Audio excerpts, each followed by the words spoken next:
Hello guys, good morning everyone. So, welcome back to my channel. अनि आज चाहिँ मेरो दिन स्टार्ट हुँदैछ गाई गोरु बान्नदेखि किनभने गाउँमा यस्तै हो। सो मर्निङमा चाहिँ मैले भिडियो बनाउन पाइनँ किनभने म काम गर्दै थिएँ। सो अब कन्टिन्यू गर्ने म चाहिँ हाम्रो गाईहरु चाहिँ एकदम बदमास छ। सिधा खेदाउँदाखेरि खाली उल्टा उल्टा हिँड्छ। ओ म यहाँ खेदाउँछु एउटा गाई वहाँ पुगिसक्यो। तपाईहरु गाई गोरु पनि यस्तै गर्छ? मेरो घरमा चाहिँ गाई गोरु यस्तै गर्छ है। एउटा डन्ठा चाहिँ लिएर हिँड्नुपर्छ नत्र भने टेर्दैन। अनि हाम्रो घर सबभन्दा सुन्दरी चाहिँ यो मात्रै छ। ऊ हेर्नु बाटो यता छ यता जान्छ। यो चाहिँ अब हाम्रो गाईहरु बान्ने ठाउँ। अनि म चाहिँ अब चाहिँ गाईहरु बान्छु। मम्मी यही बान्दिन्छु ल।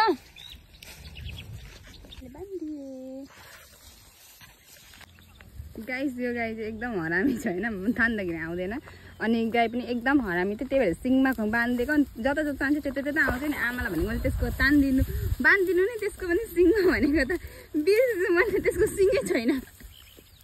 सो मम्मी र म चाहिँ गाई साई बाँधेर फर्केको अब जान्छ हामी घरमा। मम्मीले चाहिँ आज मलाई नयाँ नयाँ टेक्निक सिकाएको अरे गाई बाँध्नु।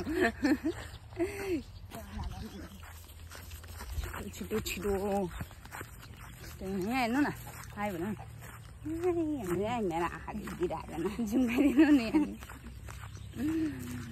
टिङ टिङ टिङ मेरो आमा पुर्किन्छ तर काम हुन्छ अरे खतरा गर्छ नि। उडेको चरा पनि पक्रिदिन्छ मेरो आमाले। सो गाइस म चाहिँ घर पुग्न आँटेँ। मेरो घर चाहिँ यहीँनिर छ, बाटोकै छेउमा छ, धेरै टाढो जानु पर्दैन। आई होप तपाईँहरूलाई थाहा छ होला मैले चाहिँ बेङ्गलोर चाहिँ पहिले चाहिँ म बेङ्गलोर बस्थेँ। अन्त बेङ्गलोर चाहिँ छोडिदिइसकेको छु। अहिले चाहिँ म चाहिँ फिलहाल आफ्नो घरमै छु, होम टाउन मतलब अरुणाचल प्रदेश तेजु भन्ने ठाउँमा। अनि म चाहिँ अहिले यहीँ जब गर्छु अनि घरबाटै आना जाना गर्छु, मम्मीहरूसँग बस्छु नि त। अन्त मेरो घर चाहिँ धेरै टाढो छैन, छेउमै छ, मतलब यहाँ छ। अनि मेरो घर यहीँनिर छ। अनि यहाँ चाहिँ अरुणाचलमा चाहिँ मतलब यस्तै घर हुन्छ। अब जो जो अरुणाचलमा बस्नुहुन्छ उनीहरूलाई थाहा होला। अनि गाउँ चाहिँ छैन मेरो घरमा, बस यति नै छ एरिया चाहिँ। मेरो घरदेखि चाहिँ बहुत टाढो छ, गाउँ चाहिँ उता छ। गाउँमा चाहिँ घर पुगिसक्यो। अब म चाहिँ अब गलीहरू सफा गर्छु किनभने आपाले पनि गरिदिनुहुन्थ्यो। आपा चाहिँ आज कामले तिनसुकिया जानुभएको छ आसाम। अनि म र मम्मी अनि माम हुनुहुन्छ। अन्त म चाहिँ अब अलिकति मम्मीलाई कामसाम सघाएर अनि त्यसपछि म पनि ड्युटीको लागि रेडी भएर जान्छु। मम्मीले सायद खाजा बनाइदिनुहुन्छ म चाहिँ गली।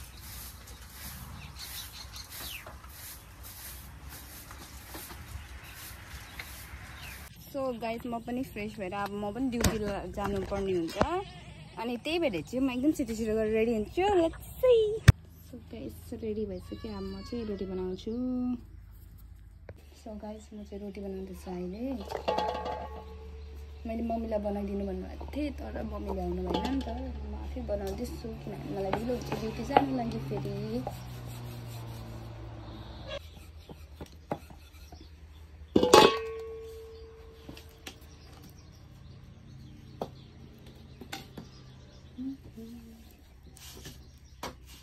फेरि चुलामा बनाउनु भनेको चाहिँ ठुलो टास्क हुन्छ। किन भन्दाखेरि जतिखेर हामीलाई चाहिँ आगो पुरा चाहिरहेको हुन्छ त्यतिखेर चाहिँ एकदमै जल्दैन होइन। अनि त्यसपछि जहाँनिर हामीलाई चाहिँ अब चाहिँ नजले नि हुन्छ भन्ने ठाउँमा चाहिँ एकदम जलिरहेको हुन्छ कि सधैँ नै यस्तै हो।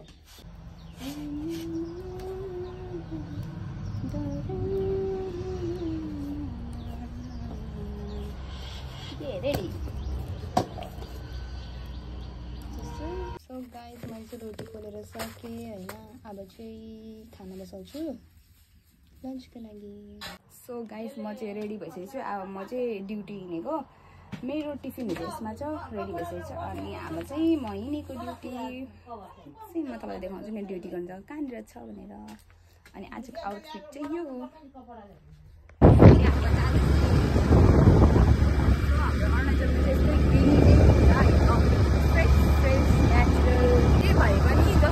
जस्तै ढिलो भए पनि गाइस बाइक या फिर स्कुटी चलाउँदा चाहिँ हेलमेट चाहिँ एकदम नबिर्सिनु, एकदम लाउनु पर्ने हुन्छ। किनभने सबभन्दा फर्स्ट भनेको नि हाम्रो अब सेन्सिटिभ पार्ट भनेको नि अब हेड हुन्छ होइन।